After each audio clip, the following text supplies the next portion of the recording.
Have you ever played games like Cuphead, Dark Souls, Getting Over It, Jump King, or Hollow Knight?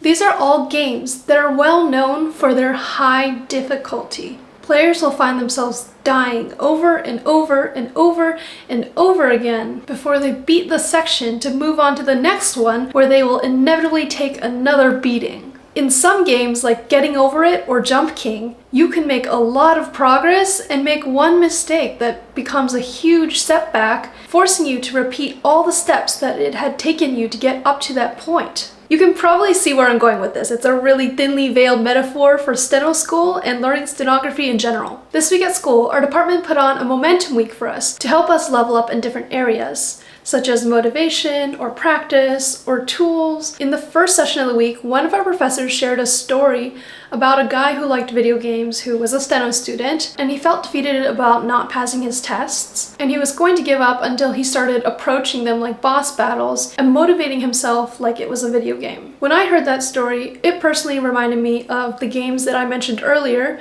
which are difficult, and I wanted to compare why people would succeed or give up on these types of games or even steno school. And I think that all depends on how you see the failures. In Cuphead, you may die 20 times before you beat the bee. You may die 50 times. Or you may even die 100 times and you still haven't beaten the bee. And every time you die, there's a chance for you to react. If you're not being conscientious about it, you're probably going to be frustrated. If I had just dodged that one projectile, I could have won. Or I've done this so many times and I still can't beat it. Maybe you keep making the same mistake and that's frustrating. That's one possible reaction to these games. Rage.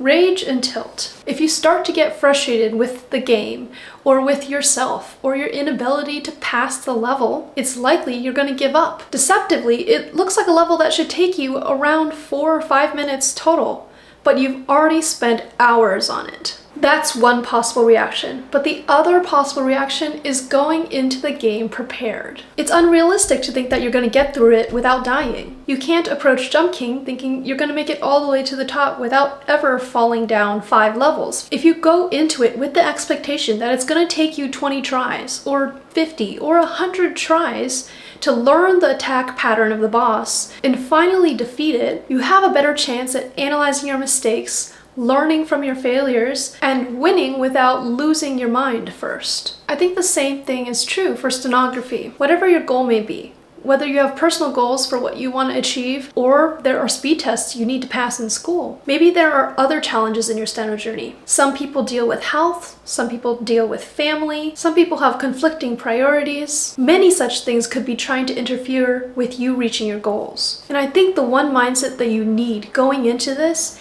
is knowing that all those failures and those setbacks are going to come. If you view the next checkmark as something that's not 5 minutes away, but is actually 2 hours away with a bunch of failures in between, and if you view those failures as part of the journey, part of the learning to the success, you'll have a better chance of not giving up and making it to your goals. All right, and I'm gonna end things off with a week recap. It's currently the end of week 6. I missed the video last week.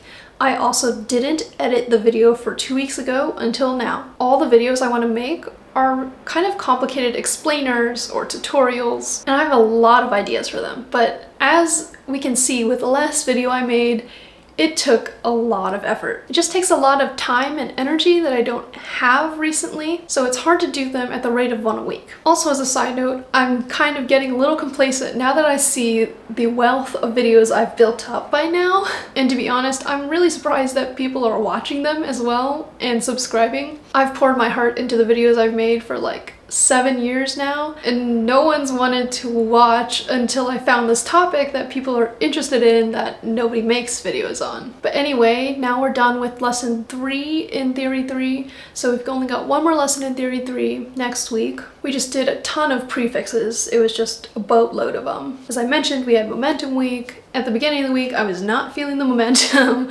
I was really tired, feeling borderline sick, so it was hard to get in all the practice and do all the activities and all that. My quick fix solution was that I allowed myself to get up at whatever time I kind of wanted every day, and that just meant I had to work later to finish my work. But thankfully, I was able to finish everything, and by the end of the week, I had a little more energy. All right, here's to hoping I have more energy next week, and I'll see you in the next video.